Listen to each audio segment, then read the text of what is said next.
Third problem seventh problem కనుక తీసుకుంటే, third problem ఏమో సప్లిమెంటరీ యాంగిల్స్ పైన డిపెండ్ అయి ఉంటుంది. సెవెంత్ ప్రాబ్లం ఏమో కాంప్లిమెంటరీ యాంగిల్స్ని బేస్ చేసుకొని ప్రిపేర్ చేశారు ఈ రెండు ప్రాబ్లమ్స్. ఒకటి వచ్చి సప్లిమెంటరీ యాంగిల్స్, ఇంకోటి వచ్చి కాంప్లిమెంటరీ యాంగిల్స్. సప్లిమెంటరీ యాంగిల్స్ అంటే ఏంటి? 2 యాంగిల్స్ని యాడ్ చేస్తే 180 degrees వస్తే అవి ఒక యాంగిల్ ఇంకొక యాంగిల్కి సప్లిమెంటరీ యాంగిల్స్ అవుతుంది. Sum of 2 angles is equal to 180 degrees. Then each one is supplementary angle of the other అవుతుంది. సో కాంప్లిమెంటరీ యాంగిల్స్ అంటే యాడ్ చేస్తే 90 degrees రావాలి.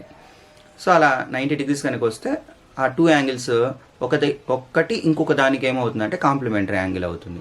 ఇక్కడ ఈ రెండు కేసుల్లో కూడా 2 యాంగిల్స్ యాడ్ చేస్తే 180 అన్న రావాలి, లేకపోతే 90 అన్న రావాలి. 90 వస్తే కాంప్లిమెంటరీ యాంగిల్స్, యాడ్ చేస్తే 180 వస్తే సప్లిమెంటరీ యాంగిల్స్. థర్డ్ ప్రాబ్లం చూద్దాం first. The larger of 2 supplementary angles exceeds the smaller by 18. Find the angles అని చెప్పారు. లార్జర్ యాంగిల్ ఊరికే మనకు అర్థం అవ్వడం కోసం ఫస్ట్ రాస్తాను. Larger angle exceeds the smaller. Exceeds అంటే మోర్ అయింది. ఎంత? 18. దేనికంటే? స్మాలర్ యాంగిల్ కంటే. సో మనకు ఒక ఈక్వేషన్ లాగా వచ్చింది. మీకు ఇంతకుముందు నేను ఎక్స్ప్లెయిన్ చేసిన గ్రాఫికల్ మెథడ్ యూస్ చేసేటప్పుడు లాగా ఫస్ట్ మనం గ్రౌండ్ వర్క్ చేసుకోవాలి, ఈజీగా ఎలా చేయొచ్చు అని. అలా అయితే ఈ రెండింటిని యాడ్ చేస్తే ఎంత వస్తుందని చెప్తున్నారు? 180 degrees. ఎందుకు? ఇవి సప్లిమెంటరీ యాంగిల్స్ కాబట్టి. L + S = 180 degrees. అంతే. ఇప్పుడు ఈజీగా చేయొచ్చు. 2 ఈక్వేషన్స్ వచ్చినాయి. సో ఇప్పుడు స్టెప్స్ రాస్తున్నాను చూడండి. Let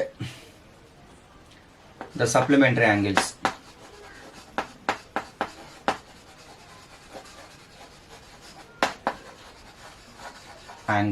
are x and y. x degrees y degrees అని కూడా రాయండి, లేదు వదిలిపెట్టేసేయండి. Just x and y according to the problem.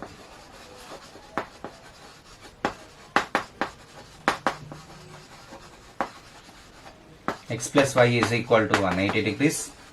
Second equation వచ్చి x = y + 18. ఇలా 2 ఈక్వేషన్స్ వచ్చినాయి. వీటిని ఏ మెథడ్ యూస్ చేసి ఈజీగా సాల్వ్ చేయొచ్చు అంటే సబ్స్టిట్యూషన్ మెథడ్. ఎందుకంటే చూడండి, ఎక్స్ సబ్జెక్ట్ లాగా ఉంది, ఎక్స్ సపరేట్గా ఉంది. సో ఇది ఫస్ట్ ఈక్వేషన్, ఇది సెకండ్ ఈక్వేషన్ అనండి. Substitute second equation in first equation. Second equation first ఈక్వేషన్లో సబ్స్టిట్యూట్ చేస్తున్నాం. సో ఎక్స్ ఉండే ప్లేస్లో మనం ఎంత రాయాలి? y + 18 అని రాసేసుకుంటే సరిపోతుంది. So y + y, how many y's? 2 y's. So +18 goes to that side, it becomes -18. మనం కనుక సబ్ట్రాక్ట్ చేస్తే 162 వస్తుంది. సో y = 2 8s 1s కాబట్టి 81. 81కి 18 యాడ్ చేస్తే x ఎంత వస్తుంది చూడండి. 81 + 18 కాబట్టి 99 degrees అని వస్తుంది. So therefore the angles are 99 degrees and 81 degrees. Next తర్వాత ప్రాబ్లం చూస్తే, సెవెంత్ ప్రాబ్లం కనుక మనం చూస్తే 2 యాంగిల్స్ ఆర్ కాంప్లిమెంటరీ అని చెప్పారు కాబట్టి మనకు వాటిని యాడ్ చేస్తే ఎంత రావాలి? 90 degrees రావాలి. అక్కడ నెక్స్ట్ సెకండ్ ఈక్వేషన్ చూడండి. The larger is 3 less than twice the measure of smaller angle అన్నారు కాబట్టి 2s అని పెట్టుకుంటాం. సో ఇక్కడ సప్లిమెంటరీ ప్లేస్లో కాంప్లిమెంటరీ అని రాస్తాం.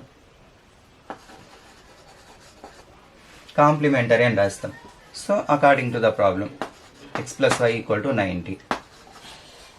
2y - 3 సేమ్ ఇంతకుముందు ప్రాబ్లం లాగానే. ఇప్పుడు చూడండి, 2y - 3ని ఇక్కడ సబ్స్టిట్యూట్ చేస్తున్నాం. -3 degrees సబ్స్టిట్యూట్ చేస్తున్నాం. ప్లస్ y ఉంది = 90 degrees. 2y + 1y 3y. -3 goes to that side +3 93 అయిపోతుంది. So y = 3 3s 3 1s. So therefore the angles are y ఎంత వచ్చింది మనకు? 31 వచ్చింది.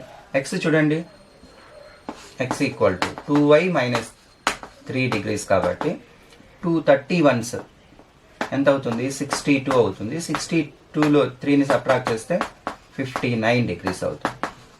సో ఇలాగా 59 degrees and 31 degrees. ఇలాగా థర్డ్ ప్రాబ్లము సెవెంత్ ప్రాబ్లమ్ని ఈజీగా మనం సాల్వ్ చేయొచ్చు. ఫోర్త్ ప్రాబ్లం చూద్దాం చూడండి. The taxi charges in Hyderabad are fixed along with the charge for the distance covered అని చెప్పారు. సో మనం ఇప్పుడు for example fixed charge 100 rupees అనుకోండి. మనం 1 కిలోమీటర్ ట్రావెల్ చేస్తే 5 రూపీస్ అనుకోండి. మనం 1 కిలోమీటర్ ట్రావెల్ చేసిన తర్వాత 100 + 5, 2 కిలోమీటర్స్ అయితే 100 + 2 5s, 3 కిలోమీటర్స్ అయితే 100 + 3 5s. ఇలా కిలోమీటర్కి 5 రూపీస్, ఫిక్స్డ్ ఛార్జ్ 100 రూపీస్ అని అనుకున్నప్పుడు ఇలా ఛార్జ్ చేస్తున్నారని ఇచ్చారు ఈ ప్రాబ్లంలో.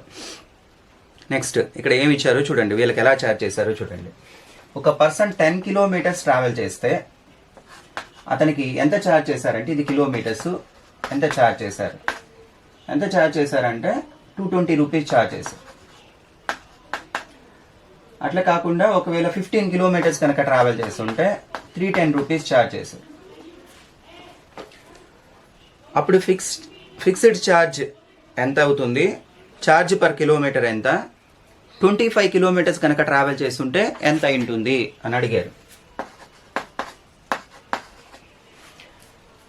సో ఇప్పుడు ఇంతకుముందు మీకు ఒక ఎగ్జాంపుల్ చెప్పినట్టే, let the fixed charge is equal to rupees x. The charge per kilometer rupees y. So అలాంటి సిచ్యువేషన్లో 10 కిలోమీటర్స్ కనుక ట్రావెల్ చేస్తే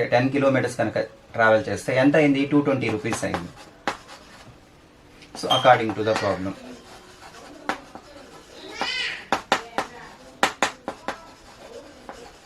సో ఒక పర్సన్ 10 కిలోమీటర్స్ ఛార్జ్ చేస్తే ఫస్ట్ అతను ఆటో ఎక్కిన దానికి x రూపీస్ పే చేస్తాడు. ఒక్కొక్క కిలోమీటర్కి y కాబట్టి 1 కిలోమీటర్కి 1y, 2 కిలోమీటర్స్కి 2y, 10 కిలోమీటర్స్ అయితే 10y. ఇలా ఫస్ట్ ఈక్వేషన్ వస్తుంది. సెకండ్ ఈక్వేషన్ వచ్చి x + 15y = 310 వస్తుంది. సో ఇది కూడా చూడండి, x ఈక్వల్గా ఉంది కాబట్టి ఇక్కడ elimination method easy.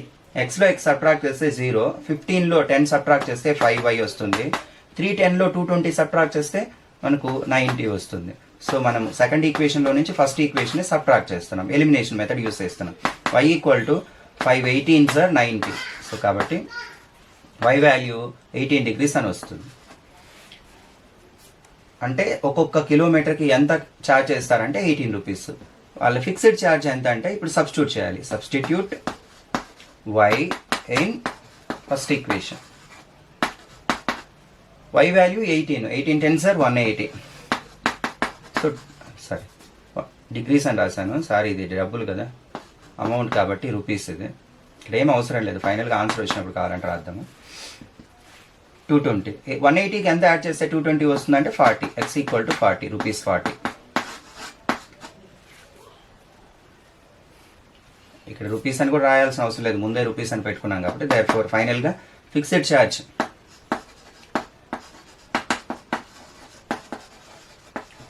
= rupees 40, charge per kilometer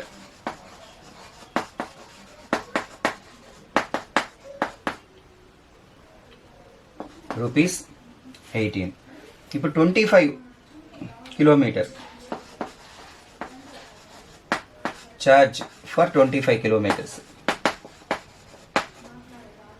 total charge for 25 kilometers is equal to, first auto ఎక్కిన దానికి ఫస్ట్ ఎంత ఫిక్స్డ్ ఛార్జ్ పే చేయాలి, 40 రూపీస్ పే చేయాలి. 25 18s 40 ప్లస్ 25 18s 450 యాడ్ చేస్తే 490 రూపీస్ వస్తుంది టోటల్. ఇలా ఈ ప్రాబ్లమ్ని ఈజీగా సాల్వ్ చేయొచ్చు.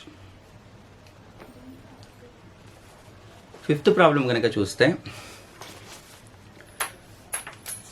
న్యూమరేటర్కి డినామినేటర్కి 1 కనుక యాడ్ చేస్తే 4/5, న్యూమరేటరు డినామినేటర్లో నుంచి 5 కనుక సబ్ట్రాక్ట్ చేస్తే 1/2 వస్తుందని, అయితే ఆ ఫ్రాక్షన్ ఏమై ఉంటుందని మనం కనుక్కోమని చెప్పారు. ప్రాబ్లం చేస్తున్నాను చూడండి.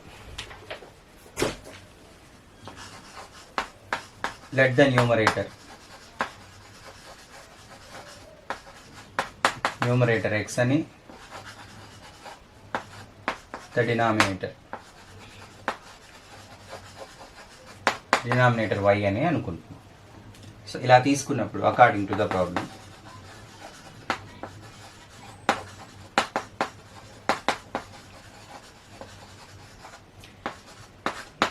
న్యూమరేటర్కి డినామినేటర్కి 1 కనుక మనం యాడ్ చేస్తే ఇది 4/5 అవుతుందని చెప్పారు. అలా కాకుండా న్యూమరేటర్లో నుంచి డినామినేటర్లో నుంచి 5 కనుక సబ్ట్రాక్ట్ చేస్తే ఇది 1/2 అవుతుందని చెప్పారు. ఇవి వాళ్ళు చెప్పినటువంటి 2 కేసెస్. ఇప్పుడు చూడండి, 5 into x 5x plus 5, 4 into y 4y, 4 1s 4. So 5x is equal to 4y plus 4 plus 5 goes to that side, it becomes minus 5. 5x equal to 4y, 5లో నుంచి 4 సబ్ట్రాక్ట్ చేస్తే 1 వచ్చింది, -1 వచ్చింది. ఇప్పుడు వీటిని చూస్తున్నాం చూడండి, 2x 2 5s 10, 1తో మల్టిప్లికేషన్ చేస్తే అవే వస్తాయి. So 2x is equal to -10 goes to that side, it becomes plus 10. So 2x equal to y plus 5. y plus 5. ఇక్కడ చూడండి, వైని ఈజీగా సబ్జెక్ట్ చేయొచ్చు. ప్లస్ 5ని కూడా ఈ వైపు తీసుకొచ్చామనుకోండి, -5 అవుతుంది. Substitute y equal to 2x - 5. దీన్ని ఫస్ట్ ఈక్వేషన్ అనండి. దీన్ని అబవ్ ఈక్వేషన్ అని కూడా రాయండి. పోనీ above equation. So 5x - 4, y ప్లేస్లో ఎంత రాయాలి? 2x - 5. 5x is equal to 8x minus 4 5s are 20 minus 1. So ఇప్పుడు చూడండి, 5x is equal to 8x minus 21. So 5xని ఇక్కడికి దీన్ని ఇక్కడికి తీసుకురండి. 8xలో 5x సబ్ట్రాక్ట్ చేస్తే 3x వస్తుంది. 21 ఈ వైపు వచ్చింది కాబట్టి ప్లస్ అవుతుంది. x equal to 3 7s are 21 కాబట్టి x 7 వస్తుంది. ఇప్పుడు y వాల్యూని కనుక్కుంటున్నాం చూడండి. y ఈక్వల్ టు 2x - 5 కదా, 2 7s are 14 - 5 కాబట్టి మనకు 9 వస్తుంది. సో therefore the fraction, ఫైనల్గా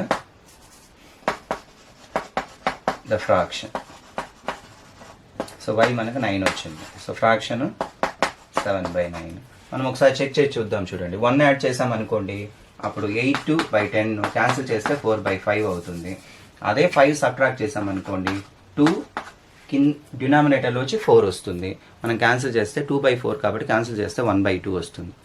ఇలా ఈ ప్రాబ్లమ్ని సాల్వ్